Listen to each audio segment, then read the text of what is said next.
మహిళా సోదరి మనులు కూడా గ్రాడ్యుయేట్ చాలా మంది వచ్చారు, ఓటర్లైన వాళ్ళు వచ్చారు.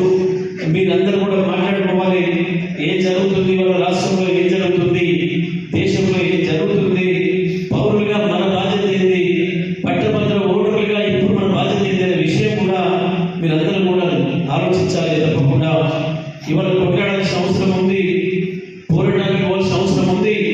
నిజమే, ఇప్పుడు ఇంతకుముందు రాకేష్ చెప్పినట్టు కాంగ్రెస్ పార్టీ అభ్యర్థి ఎటువంటి మనకు తేలిపోయింది, ఆయన గుణగానాలు ఏమైనా మనకు తేలిపోయినాయి.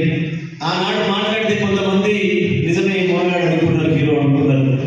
కానీ దాని వెనకాల ఏం కొడుకుంటానే ఉందో, దాని వెనకాల ఏం చీకటి కోరం ఉందో, ఏ రకంగా మందిని బ్లాక్మెయిల్ చేసి డబ్బులు వసూలు చేసుకోవడానికి తన గొంతులు ఉపయోగించుకోవడం మనకు అర్థమైంది.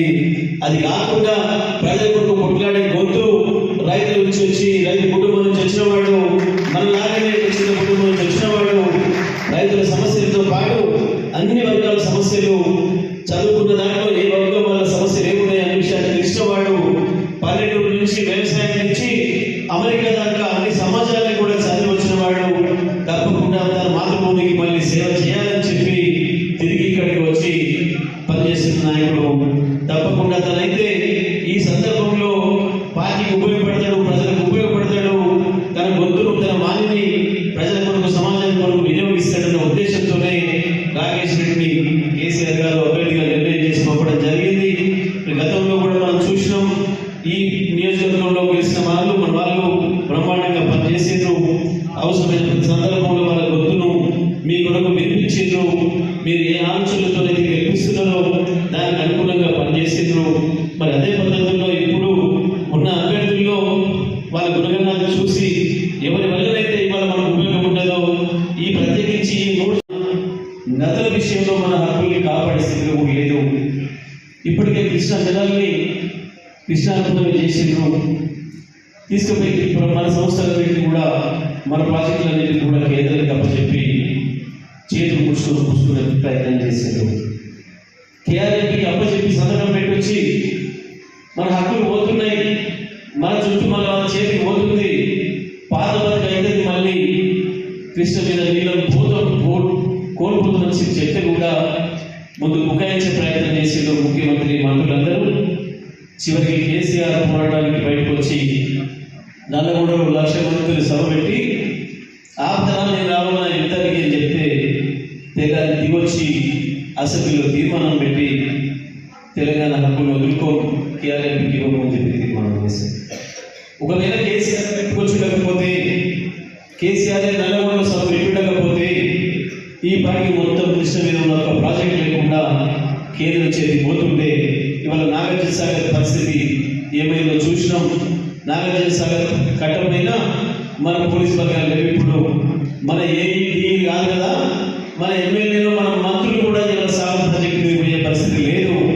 కేంద్ర వర్గాల ఆధీనంలో పోయింది. గత 10 సంవత్సరాలు ఏ నిమిషం అంటే ఆ నిమిషం నీళ్ళు వదులుకున్నాం.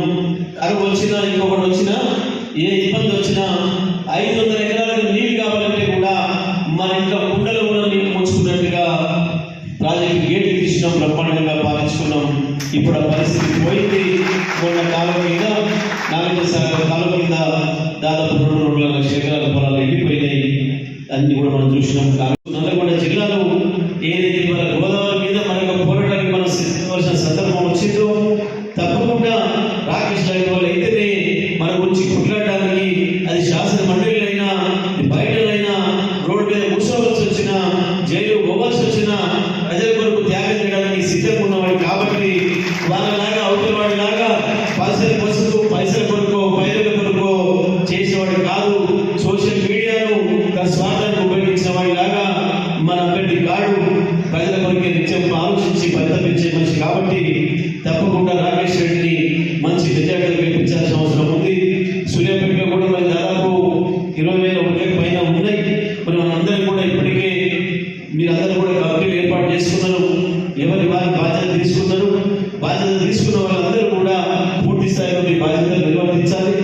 అదేవిధంగా ఓటర్లు ఎవరైతే వచ్చిందో పట్టభద్రుల ఓటర్లు మొత్తం కూడా మీరు మిత్రులతో మాట్లాడండి. తప్పకుండా మీ సోషల్ మీడియాలో ఈ 5-6 రోజులు దానిపైన చర్చ చేయండి. ఏది చూసి ఓటేద్దాం, ఎవరికి ఓటేద్దాం, ఎవరిని మన ప్రతినిధిగా చర్చ చెయ్యండి. ఇవాళ తెలంగాణకు కావాల్సింది ప్రశ్నించే గొంతులే, తెలంగాణకు కావాల్సింది ఉద్యమాలు చేయగలిగిన వాళ్ళే, తెలంగాణకు కావాల్సింది ప్రజల కొరకు వాళ్ళ జీవితాన్ని త్యాగం చేసే వాళ్ళే కావాలి. దానిలో రాకేష్ నెంబర్ 1గా ఉంటున్న విషయంలో ఏ సందేహం లేదు. అందుకే మరి రాకేష్ రెడ్డి గారిని కేసీఆర్ గారు అన్ని విధాలు ఆలోచన చేసి బీఆర్ఎస్ పార్టీ అభ్యర్థిగా పంపించడం జరిగింది. తప్పకుండా సూర్యాపేటలో మళ్ళీ మనం ఆ చైతన్యాన్ని ప్రదర్శించాలని, తప్పకుండా మొన్న శాసనసభ ఎన్నికల్లో ఏదైతే పనిచేసిందో అదే పద్ధతుల్లో ఇవాళ శాసనమండలి ఎన్నికల్లో కూడా పనిచేసి సూర్యాపేట మెజారిటీతోనే రాకేష్ ను గెలిపిద్దామని చెప్పి తెలియజేస్తూ సెలవు. జై తెలంగాణ. ఉన్న ఇరిగేషన్ మంత్రి, రోడ్డు భవనాల శాఖ మంత్రి, అక్కడి నుంచి అక్కడికి ఉన్న మొత్తం 5 ఎమ్మెల్యేల సాక్షిగా 1,00,000 ఎకరాలు కూడా నిండిపోయినాయి. కొట్టాడితే కేసీఆర్ కొట్టాడితే తప్ప, గులాబీ జెండా కొట్టాడితే తప్ప పట్టించుకునేవాడు లేడు. మరొక వైపు గోదావరిని తీసుకుపోయి కాలేజీలో కలిపి తమిళనాడులో నియమిస్తా అని చెప్పి మోడీ మరొక కుట్రకు తెరలేపిండు. త్వరలోనే అది ప్రారంభం చేస్తామంటున్నారు. ఒకవేళ అదే కనుక జరిగితే తెలంగాణ శాశ్వతమైన ఎడారైతుంది తప్ప తెలంగాణకు చుక్క నీళ్లు మిగిలవు. గతంలో ఎట్లయితే కాంగ్రెస్ పాలనలో కరువులో పోయినమో, మొత్తం కరువుతోనే ఎట్లయితే నాశనమైనమో, ఏ రకంగా నీళ్లు లోపడిపోయి ఫ్లోరోసిస్ తోని 2 లక్షల మంది మొత్తం నాశనం అయిపోయిన నల్గొండ జిల్లా బిడ్డలు మళ్ళీ ఎంతకంటే దారుణమైన పరిస్థితులు రాబోతున్నాయి. దాని మీద కొట్టాడాలంటే కూడా బీఆర్ఎస్ ఉండాలి, కేసీఆర్ ఉండాలి, రాకేష్ గారికి యువకులు కొట్టాడడానికి సిద్ధంగా ఉన్నవాళ్ళే కావాలి. ఈ విషయాలన్ని విషయంలో మనం పట్టభద్రుల్ని తప్పకుండా తట్టి లేపాలి, వాళ్ళకి విషయాలను కూడా చెప్పాలి. పట్టభద్రులలో రిటైర్ అయిన ఉద్యోగస్తుల నుంచి ప్రస్తుత ఉద్యోగస్తులు, ప్రైవేట్ ఉద్యోగస్తులు, ఉద్యోగాలకు ఎదురు చూస్తున్న నిరుద్యోగ మిత్రులు, ఈ మధ్యనే డిగ్రీలు కంప్లీట్ చేసి ఇంకా పరిశ్రమలు చదువుతున్న పట్టభద్రులు, ఓటర్లైన మిత్రులందరూ కూడా ఉన్నారు. అందరూ కూడా ఆలోచించే శక్తి ఉన్న వాళ్ళు, చైతన్యం ఉన్న వాళ్ళు, మనం కదిలిస్తే చాలు, అనిపిస్తే చాలు, వెలగడానికి సిద్ధంగా ఉన్న వాళ్ళు, మరి వాళ్ళందరినీ కూడా తగ్గిలేపాల్సిన అవసరం మనందరిపైన ఉంది.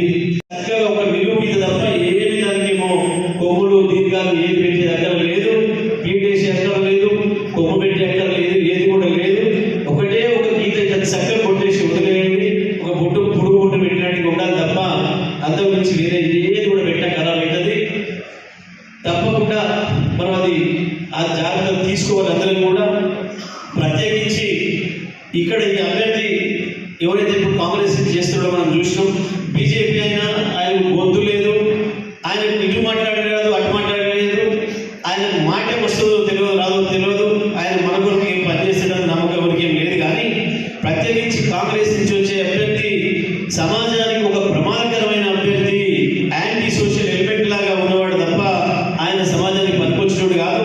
ఈ మధ్యన రైతు బంధుకు సంబంధించి చర్చ వచ్చినప్పుడు రైతు బంధు అడిగితే చెప్పుతో కొడతామని చెప్పి తన మీడియాలోనే మాట్లాడిన వాడు అటువంటి దుర్మార్గుడు రేపు శాసన మండలికి వస్తే ఎట్లా ఉండదో ఒకసారి ఆలోచన చేసుకోవాల్సిన అవసరం ఉంది. మన జిల్లాలో మంత్రి మాకు ఆయన తాగిన మత్తులో మాట్లాడినట్టు, సోయలేక మాట్లాడినట్టు రైతు అడిగితే కోపం వచ్చింది. కానీ ఈయన పొద్దుగా లేచి తన మీడియా హౌస్లోనే కూర్చొని రైతుకు చెప్పుతో కొడతానని చెప్పేసి మాట్లాడిన దుర్మార్గుడు. అటువంటి వాణ్ణి ఎట్లా రాణిస్తాం, ఎట్లా గెలవనిస్తాం, రేపు శాసన మండలికి పంపిస్తే ఏ దుర్మార్గం జరుగుతుందో మనం అందరం కూడా ఒకసారి ఆలోచన చేసుకోవాలి.